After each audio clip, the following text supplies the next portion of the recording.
emissions. Then comments. The honourable member for Saanich Gulf Islands.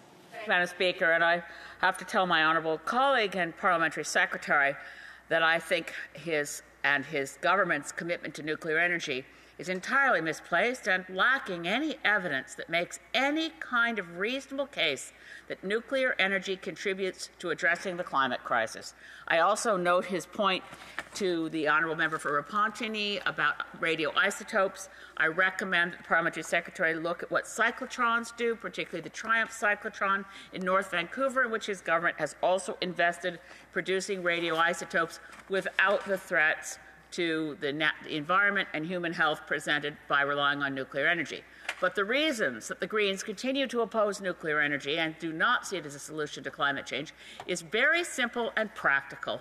It doesn't produce electricity at anything like the cut rate cost of renewables.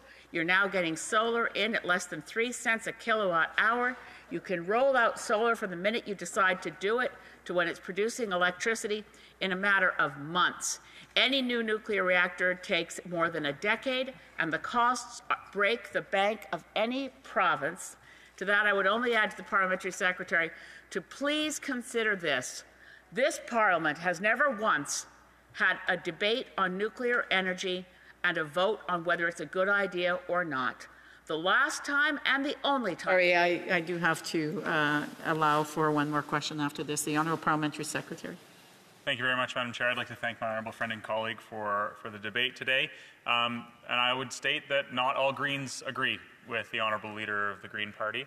I know many Greens who believe in nuclear energy. I consider myself an environmentalist and know many, many environmentalists, and there are many of us who agree with the notion that nuclear energy is green, renewable, and necessary in order to power our green revolution and an innovative approach to sustainability across the country.